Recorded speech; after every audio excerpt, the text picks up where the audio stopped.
Ejercicio 41. Trata de concebir un día normal de clase, pero reduciendo al máximo el consumo de electricidad. Anota en tu cuaderno cómo lo podrías conseguir. ¿Estarías dispuesto a ello? Bueno, esta pregunta es una pregunta con respuesta libre, cada uno debe responder una cosa, pero bueno, vamos a hacer un razonamiento sobre el que se podría contestar. En realidad, un día normal de clase contaría con una parte del día en la que estamos en nuestra casa y otra parte del día en la que estamos en el instituto. Vamos a ver una posible solución. En clase, el consumo eléctrico habitual viene dado por el ordenador que tenemos en el aula, el proyector y la iluminación del aula. ¿Qué medidas de ahorro podríamos tener? Pues en cuanto al ordenador y proyector, tenerlos apagados cuando no se necesiten. No tiene por qué estar encendido toda la mañana. Muchas horas, muchas clases, incluso los recreos en los que no se van a utilizar, por lo tanto se pueden apagar. Y la iluminación, pues 3/4 de lo mismo. Es decir, siempre que no estemos en el aula, apagarlas, y luego cuando estemos en el aula, intentar aprovechar la luz natural. En este caso, a veces hay demasiado poca luz, con lo cual lo que hay que abrir la persiana, y otras veces hay demasiada luz, con lo cual hay que poner el toldo. Pero si somos un poco consecuentes, pues podríamos ahorrarnos toda la iluminación artificial y por lo tanto el consumo eléctrico, o al menos una parte. Luego, cuando estamos en casa, ahí hay muchos más aparatos eléctricos porque tenemos más cosas que hacer, y entonces en cuanto a la iluminación, pues sería el mismo procedimiento que el que hemos hablado en clase, en el aula. Pues aprovechar la luz solar, subiendo y bajando persianas, trabajar donde haya más iluminación de la vivienda. A lo mejor trabajo en un sitio, pues en mi estudio, pero resulta que hay mucha más iluminación en otra parte de la casa, pues a lo mejor si no es un sitio incómodo, me puedo desplazar a ese sitio en determinados momentos del día para aprovechar la luz solar. Apagar las luces cuando se abandone la habitación, que muchas veces se quedan encendidas mucho tiempo sin que nadie se acerque. Luego, en cuanto al aire acondicionado o calefacción, a veces el aire acondicionado sí que funciona con energía eléctrica, la calefacción depende de qué sistema utilicemos, pero hay quien utiliza el propio aire acondicionado, la bomba de calor para producir calor. En cualquier caso, lo que se trata es de ahorrar energía. Y entonces, como hay que abrir las ventanas para ventilar la vivienda, pues deberíamos abrir esas ventanas y ventilar en el momento del día que la temperatura difiera menos de la que nosotros queremos tener dentro. Entonces, en invierno nos interesa ventilar la vivienda más cerca del mediodía, porque no hace mucho frío. Y en verano pues nos interesa ventilar temprano porque queremos tener la casa fresca, y entonces lo que buscamos es que no se nos llene la casa al ventilar de aire caliente si ventilamos a mediodía. Por otro lado, también ayuda a mantener la temperatura, pues en verano cerramos las persianas para impedir que la casa se caliente con la luz solar, o en invierno las abrimos para que el sol caliente el aire de dentro de la vivienda. También, aunque esto puede ser costoso, pero a largo plazo seguramente revertirá en un ahorro económico, mejorar el aislamiento en paredes, mejorar el aislamiento en ventanas, colocar toldos en las ventanas. Es decir, cuando se compra una vivienda, pues normalmente las calidades o las ejecuciones que se hacen, es decir, cuando digo ejecuciones me refiero a cuando se ejecuta la obra, es decir, y hay unas características que deben cumplir, por ejemplo, las paredes, tener una cámara de aire rellena de aislante, pues muchas veces no se lleva el cuidado necesario, porque se tiene prisa por acabar la vivienda, y la persona que está ejecutando, que está haciendo la obra, no es la persona que va a vivir. Por lo tanto, él lo que se preocupa es de acabar pronto, de que salga lo más económica posible, y sacarle un rendimiento económico a su trabajo, mientras que la persona que va a vivir en la vivienda, lo que le interesa es pues que sea agradable y que no se gaste ni mucho dinero en la compra, pero tampoco se gaste mucho dinero en energía, en electricidad, en gas cuando esté viviendo, esté habitándola. Por lo tanto, nos puede interesar mejorar ese aislamiento en paredes, aunque para ello deberíamos de hacer obra. Eso habría que analizar si es necesario o conveniente mejorar ese aislamiento. En cuanto a los cargadores, muchas veces se dejan los cargadores conectados y los cargadores están consumiendo energía en todo momento, aunque no estén cargando ninguna batería. Entonces estos cargadores, si los dejamos 24 horas conectados, 24 horas que están consumiendo. No tanto como cuando cargan, pero están consumiendo 24 horas. Luego hay que desconectarlos. Las luces stand-by o simplemente aparatos que están conectados y se desconectan con un mando a distancia, televisores, ordenadores, todo esto es interesante desconectarlos realmente de la red, porque están consumiendo electricidad. El frigorífico, bueno, el frigorífico tiene que estar conectado siempre, pero muchas veces abrimos la puerta y nos quedamos mirando a ver cuál es el alimento que queremos utilizar, y mientras estamos pensándolo o sacamos algún alimento, tenemos que lo que sea, es un momento que vamos a sacar de una caja y dejamos la puerta abierta. Pues no, hay que sacar las cosas, cerrar la puerta y abrirlas todas las veces que haga falta, porque si no, el frigorífico tiene que ponerse, al tener la puerta abierta, sube la temperatura y el frigorífico se tiene que poner a trabajar para volver a enfriar. ¿Vale? Pues entonces la puerta del frigorífico siempre cerrada, abrirla lo mínimo posible. Y luego a la hora de cocinar, pues se pueden buscar métodos de cocinado, de cocción eficientes, como puede ser el uso de la olla a presión o cocinar con ollas con la tapa puesta para que el vapor no se escape, porque cuando se va el vapor pues se va parte del calor que estamos aplicando. Y luego también se puede apagar la cocina o se puede apagar el horno antes de terminar y aprovechar el calor residual, porque muchas veces con ese calor ya se termina de cocinar, si se hace se calcula un poquito. Bueno, este era el ejercicio más largo. Vamos a pasar al siguiente ejercicio, el ejercicio 4, que nos dice: calcula el consumo energético de los siguientes electrodomésticos si al cabo de un año han estado encendidos durante 100 horas. Vale.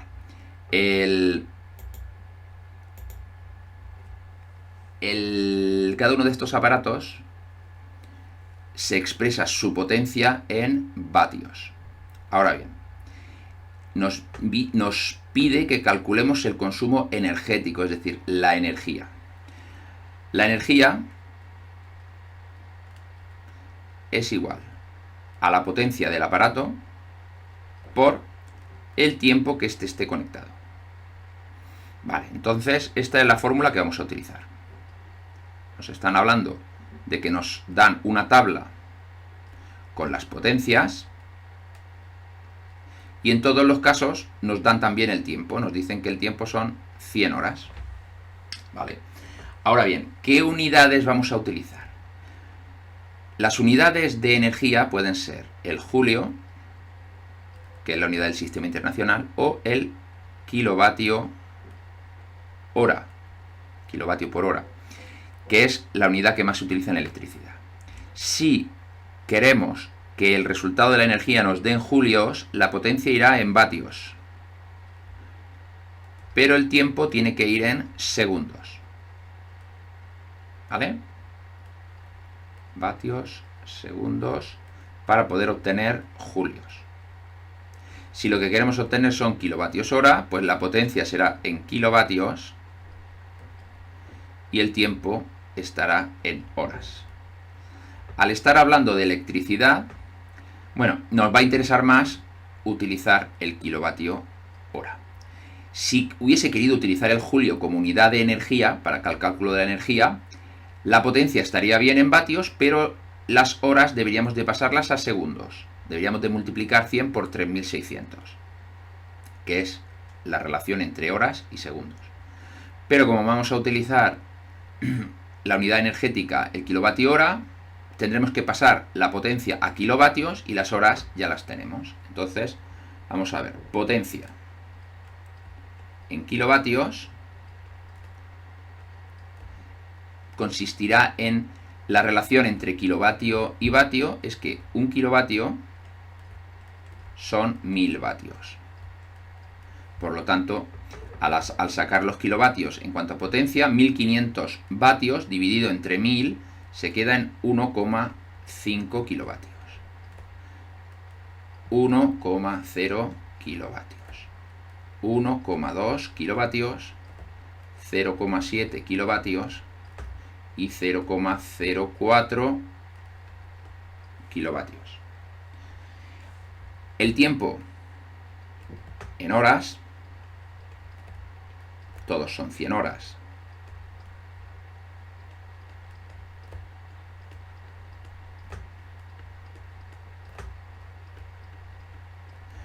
Y como la energía se obtiene de multiplicar potencia por tiempo,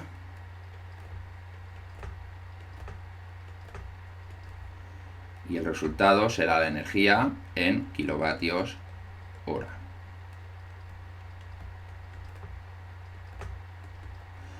$1,5 son 150 kilovatios hora.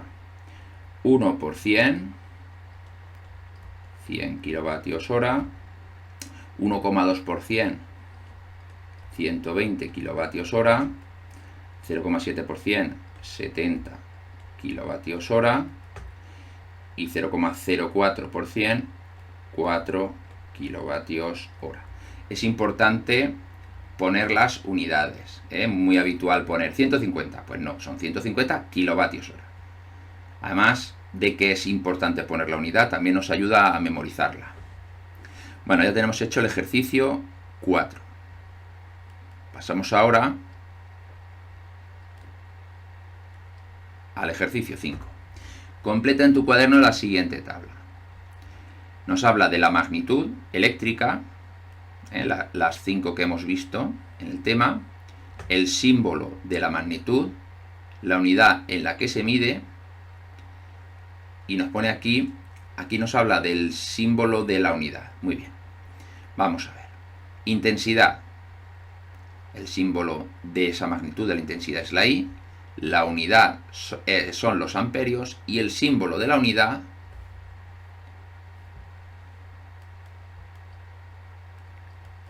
es la A. Significa que la I, que es la intensidad, se medirá en amperios, en A. El voltaje, su símbolo es la V, y el símbolo de la unidad es también la V. Aquí sí que coincide. Resistencia se representa por la letra R, la unidad es el ohmio, con H, y el símbolo es la letra omega, es una letra griega, como una herradura. La energía, el símbolo es la E, la unidad, la vemos aquí, el símbolo de unidad, por lo tanto la unidad cuando hablamos de electricidad, pero de todas formas vamos a poner los dos. Vamos a poner que podría ser la unidad el julio o el kilovatio hora. ¿Vale? Y aquí representado por el kilovatio hora. La potencia, el símbolo es la P. La unidad de potencia es el vatio. Se representa con la W porque en inglés el vatio se escribe como watt. ¿De acuerdo? Pero bueno, eso es en inglés. Para nosotros se representa como vatio. Ejercicio 5 completado. Vamos a pasar ahora al ejercicio 7.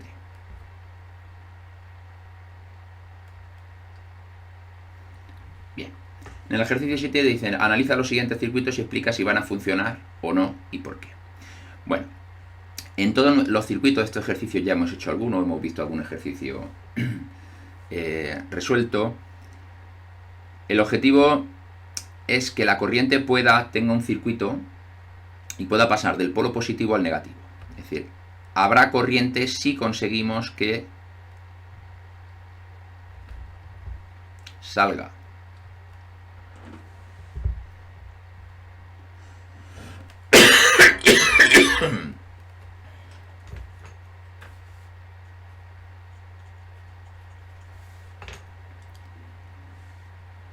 corriente del positivo, del polo positivo, y llegue al negativo. Porque primero necesitamos una fuente de energía que aporte un determinado voltaje, una pila, y que lo haya un camino que una el positivo con el negativo. Porque la corriente sale del positivo y llega al negativo. La corriente no sale y mira a ver qué pasa. Tiene que haber un circuito por el que pasar para que salga la primera carga eléctrica. En este caso, en el apartado A, no va a haber circulación de corriente eléctrica. ¿Por qué? Porque el circuito no conecta positivo con negativo. Por lo tanto, no hay ninguna fuente de energía que permita que se energicen los elementos, como en este caso la bombilla. En el caso B,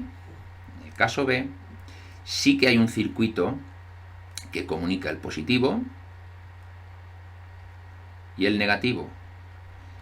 Tiene dos caminos y vamos a ver aquí qué pasa. Esto es importante. La corriente llega a este punto y en este punto, vamos a llamarle el punto A mayúscula, este es el punto B mayúscula.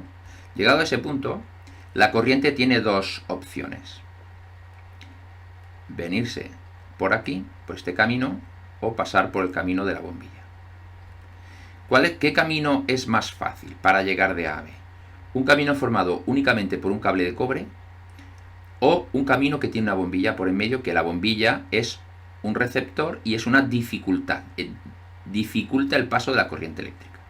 Pues evidentemente toda la corriente eléctrica va a pasar por un camino perfecto.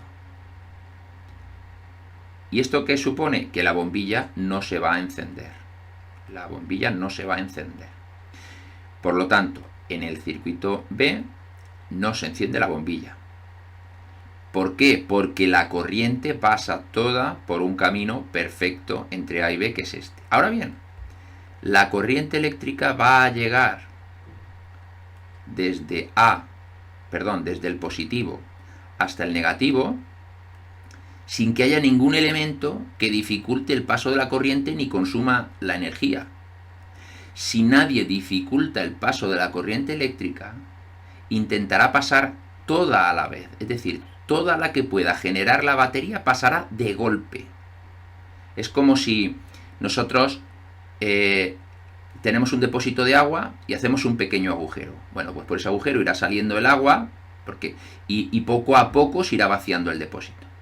¿Por qué se vacía poco a poco? Porque el agua no puede pasar más de la que el agujero le permite. Es decir, ese agujero es la dificultad del paso del agua. Ahora bien, si quitamos directamente una pared del depósito, todo el agua del depósito se saldrá de golpe y se irá hacia abajo.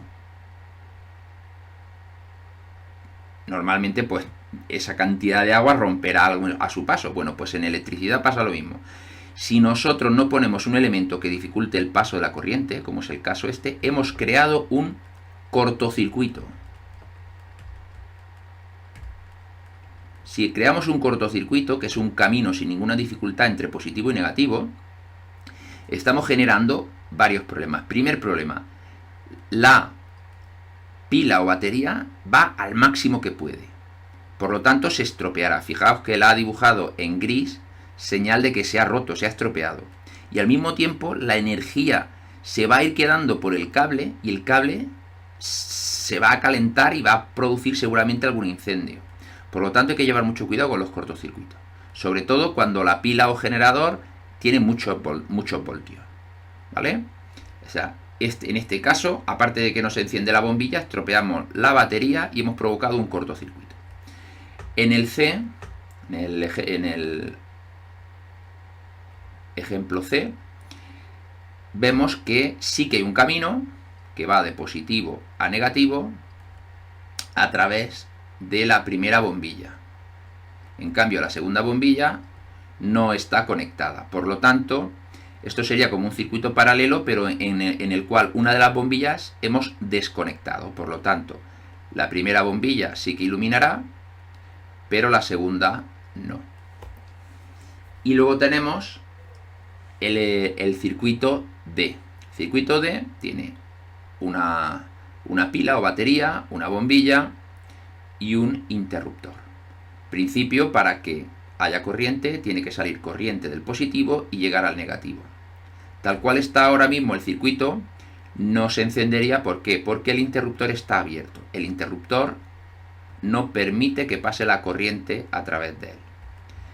Si cerramos el interruptor, ahora sí, ahora ya la corriente puede pasar y atravesaría el circuito e iluminaría la bombilla.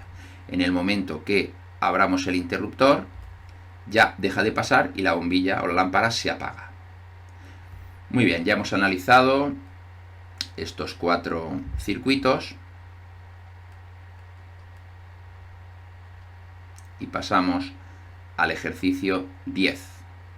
El ejercicio 10 nos dice: copia la siguiente tabla en tu cuaderno y complétala aplicando la ley de Ohm. Efectivamente, la ley de Ohm nos dice que la intensidad que se va a generar va a ser igual al voltaje partido la resistencia. Algunos se la habrán aprendido con el triángulo, en el cual pico de arriba es la V. Y luego tenemos intensidad y resistencia, ¿vale? Para calcular la I, pues se tapa la I y nos queda la V encima de la R. Bueno, pues vamos allá. En el primer caso nos dice que calculemos el voltaje se desconoce y conocemos la intensidad y la resistencia. V, si tapamos la V, queda I y R quedan a la misma altura, por lo tanto, V es igual a I por R. Escribimos la fórmula, ¿vale? Vamos a escribirnos aquí, apartado A. Primero escribimos la fórmula, siempre hay que escribir la fórmula. Luego sustituimos los valores. Intensidad es... bien, en este caso, antes de poner los valores, vamos a fijarnos que la intensidad no está en amperios, está en miliamperios. La vamos a pasar a amperios primero, ¿vale? Entonces, vamos a coger 0,75 miliamperios y lo vamos a pasar a amperios. Para ello, yo quiero que se me queden amperios y para ello tengo que quitar los miliamperios. Un amperio son 1000 miliamperios. Miliamperio se va. 0,75 por 1 partido por 1000 me queda 0,00075 amperios. ¿Vale? Por eso fijaos que se utilizaba el miliamperio, porque es una unidad muy incómoda de trabajar en amperios. Vale. Ahora sí que podemos operar. 0,00075 amperios multiplicado por la resistencia, que son 6 ohmios. Esto nos da un total de 0,0045 voltios. El B nos piden calcular la intensidad y en este caso las unidades sí que son las del sistema internacional, por lo tanto I es igual a V partido por R. 9 voltios partido por 18 ohmios. 9 entre 18, 0,5. ¿Y cuál es la unidad de la intensidad? El amperio. 0,5 amperios. El C nos pide calcular la resistencia. Si tapamos R, nos queda que la V está encima de la I. R es igual a V partido por I. Si nos fijamos, la intensidad vuelve a estar en miliamperios. Un miliamperio es igual a 0,001 amperio. Por lo tanto, ya podemos sustituir en la fórmula 1,5 voltios dividido entre 0,001 amperio, y esto nos da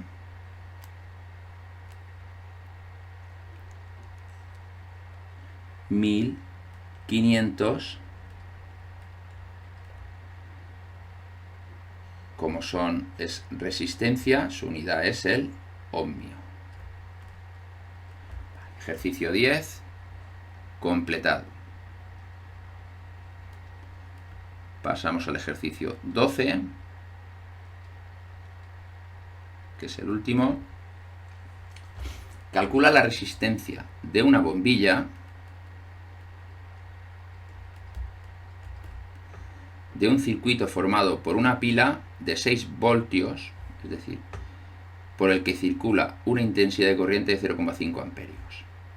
Nos dice que 6 voltios es la unidad de tensión o voltaje y 0,5 amperios es la unidad de la intensidad. Por lo tanto, vemos que nos está dando los 3 valores que se relacionan en la ley de Ohm, y además nos dice hay una bombilla de un circuito formado por una pila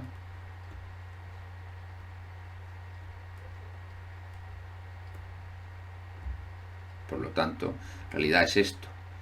No sabemos la resistencia de la bombilla, sabemos que el voltaje de la pila son 6 voltios y que por el circuito va a estar pasando una intensidad de 0,5 amperios. ¿Vale? Por lo tanto, ya está, simplemente tenemos que aplicar la ley de Ohm. R es igual a V partido por I. Escribimos la fórmula, siempre la fórmula. Sustituimos los valores, 6 voltios. Volvemos a escribir las unidades, no escribimos solo los números. Partido de la intensidad, 0,5 amperios. 6 dividido entre 0,5 nos da 12 y la unidad de la resistencia son ohmios. 12 ohmios. Ya hemos acabado el ejercicio 12.